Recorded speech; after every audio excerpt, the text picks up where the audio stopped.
Buenas tardes. Continuando con las patologías hepáticas, vamos a hablar un poco sobre los abscesos hepáticos.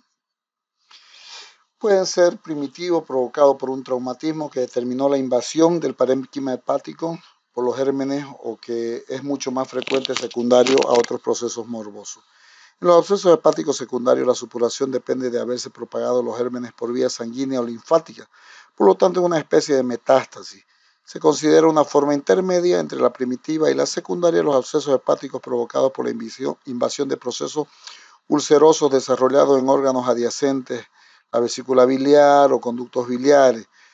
Prescindiendo de los abscesos hepáticos tropicales, estos son los abscesos del hígado de más frecuente observación, pues se trata de abscesos hepáticos que complican la colecistitis o las angiocolitis supurada. ¿Cómo definimos el absceso piógeno? Es una colección localizada de pus producida por la supuración enclavada en un órgano. Se inicia con una colección de neutrófilos en una cavidad producida por la separación de elementos celulares existentes o por necrosis colicuativas de las células del tejido. Al evolucionar se extiende por necrosis progresiva de las células adyacentes y forma una colección. El absceso piógeno de hígado es una entidad clínico-patológica asociada a manifestaciones sistémicas de toxemia, dolor en hipocondrio derecho. Hay solitarios de gran tamaño o múltiples y hay también de pequeños tamaños. Los abscesos piógenos pueden ser únicos o múltiples.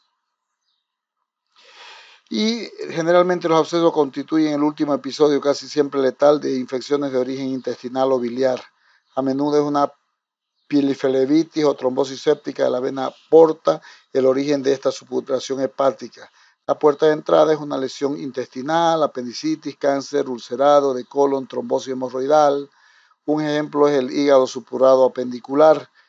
Están constituidos generalmente estos quistes por depósito de pus amarillo cremoso contenido en una membrana piógena espesa y friable. La presencia de gérmenes anaerobios es una de las causas de la gravedad del proceso. Los abscesos por colangitis se observan en las infecciones graves de las vías biliares. La infección constituye la última etapa, como dije, del proceso y explica los cuadros febriles en las últimas etapas de vida. Suelen ser pequeños como granos de arroz. La diseminación no solo se produce por los canalículos biliares, sino también por vía sanguínea y linfática. Aquí vemos ecografía donde la imagen nos muestra la presencia ya de quistes a nivel del hígado. Puede haber el quiste piógeno único, desde el punto de vista quirúrgico poseen real interés y ofrecen posibilidades terapéuticas radicales. El absceso piógeno único es muy raro. Los abscesos de este tipo se deben a infección por entoameba histolítica generalmente. No todos los abscesos amebianos son solitarios. Con frecuencia en su inicio suelen ser múltiples, pero después se hacen solitarios. Además, todos los abscesos solitarios no siempre son amebianos también.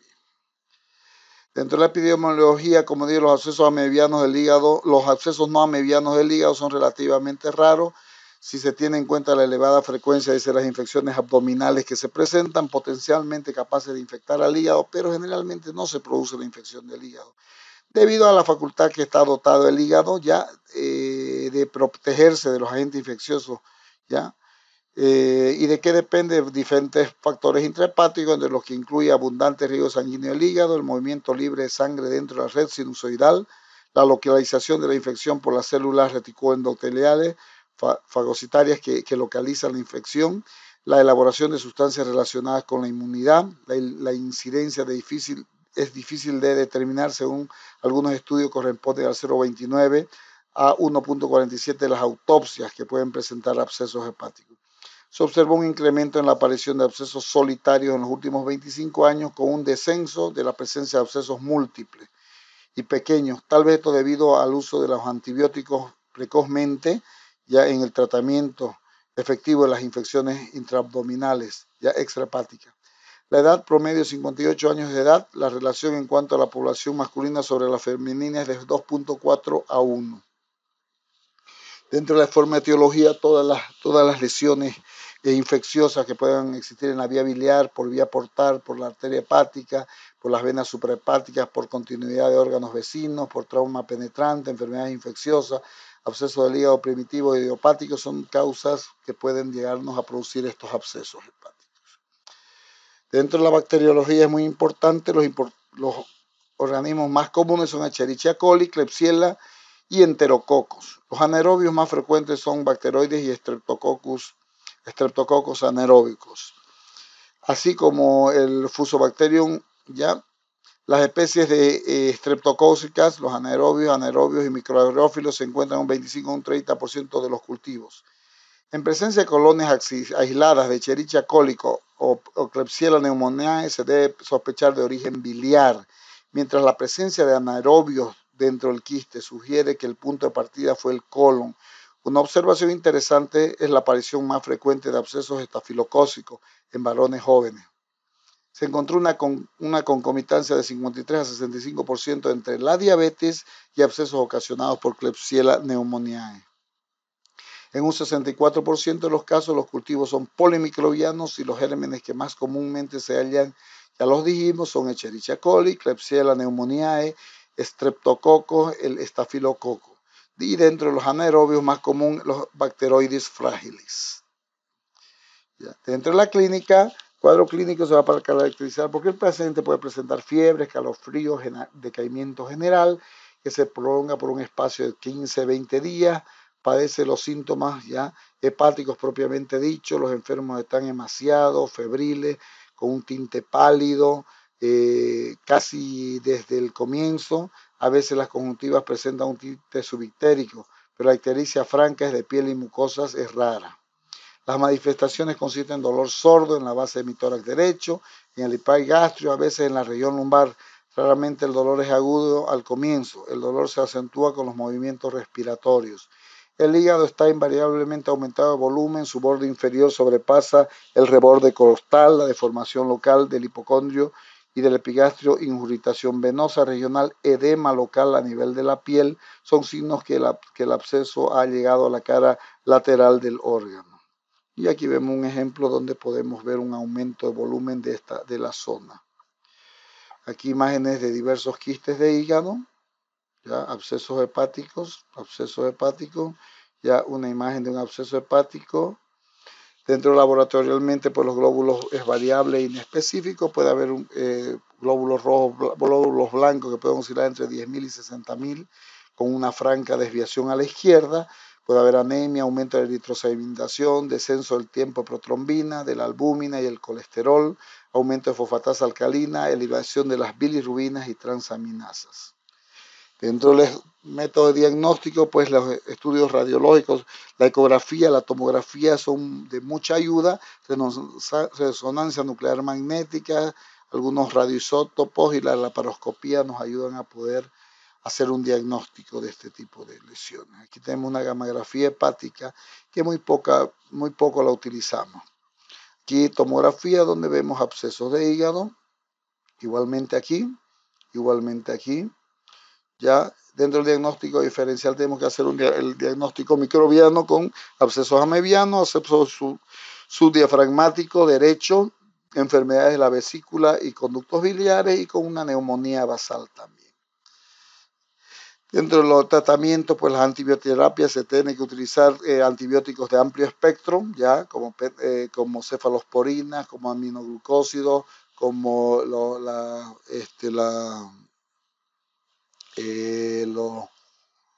la ciprofloxacina, que son las fluorquinolonas, como dicen, utilizar medicamentos para los anaerobios como el metronidazol, la clindamicina, y para gram negativos como gentamicina o amicacina. Un esquema triple. La respuesta a antibióticos terapia solo en un 40% puede ser efectiva, ¿ya? Cuando se trata de lesiones múltiples y pequeñas sobre todo. Los drenajes percutáneos se debe hacer con punción directa con trocar, se hace el método de Selinger colocando catéteres multifenestrados. Generalmente actualmente tenemos los pigtail o cola de chancho que se fijan internamente. Se dejan colocados entre una semana a 2 meses. Y la cirugía se realiza ante el fracaso del tratamiento percutáneo o cuando hay patología abdominal asociada en caso de traumatismo hepático. Puede incluir la hepatectomía, procedimientos específicos ante la presencia de abscesos múltiples. Y esta es la técnica de Selinger, donde se hace la colocación primero, se coloca una guía, una punción de ahí, a través de la guía se coloca el dilatador, y después del dilatador se coloca el drenaje, ¿ya? Y se retira la guía, permaneciendo el drenaje en la zona. Generalmente se utiliza los pigtails, ¿no? Aquí tenemos un ejemplo de una punción. Igual aquí se está bien, se está aspirando el contenido purulento del quiste, ¿ya? Aquí tenemos, esta es la famosa pigtail, el catéter, el cola de chancho. Y tenemos imágenes de quistes donde se está procediendo a su drenaje y después la evolución, desde la formación del absceso, drenaje y curación del absceso. Igualmente aquí y acá ya la imagen donde desaparece. Dentro del pronóstico, pues la mortalidad está influida por la edad, mal estado general, cultivos polimicrobianos, neoplasia subyacente, difusión hepática. Las complicaciones aumentan la mortalidad.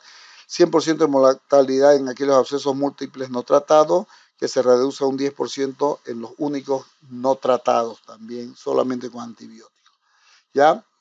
¿Qué es lo que tendríamos que hacer? Entonces, lo ideal, el tratamiento ideal es realizar el drenaje percutáneo, que es lo que actualmente estamos realizando con este tipo de patologías.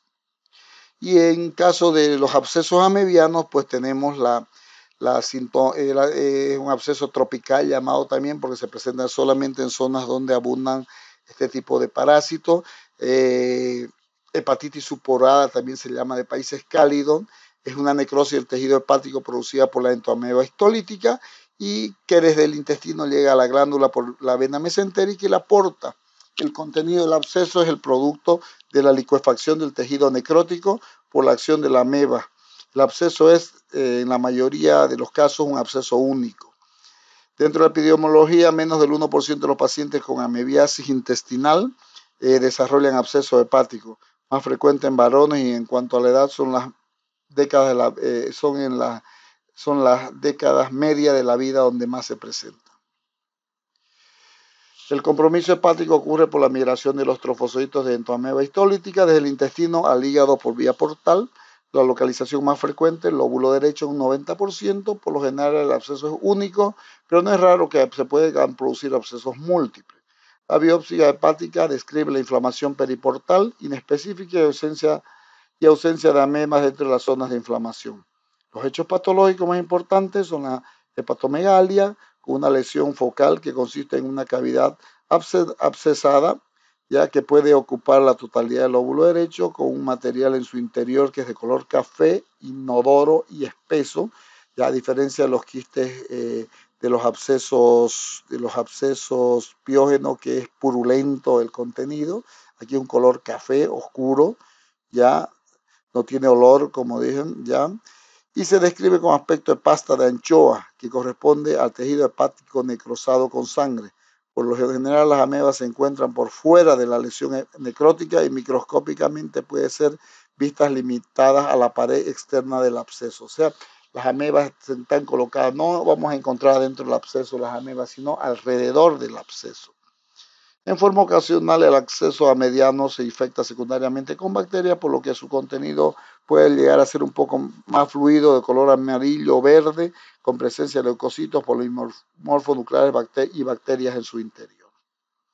El cuadro clínico es de inicio lento, insidioso, a veces puede comenzar también en forma rápida, dolor en cuadrante superior derecho, dolor sordo, constante, agudo y punzante, que se acentúa con la tos y la respiración. La irradiación al hombro derecho significa compromiso diafragmático. Puede haber fiebre en grado variable, no tanto como los quistes bacterianos o piógenos. El compromiso del estado general, puede haber ictericia, aunque es rara. El examen físico, hepatomegalia sensible, diafragma derecho puede aparecer un poco elevado. Dentro del diagnóstico, por ecografía puede ser detectado la presencia de este típico. Se puede hacer una punción citológica. Las pruebas serológicas son positivas en más del 90% de los casos, ¿ya?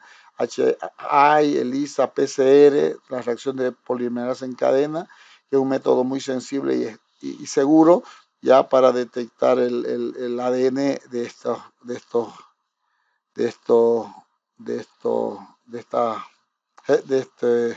estas amebas y la aspiración para poder detectar la presencia de este tipo de quiste.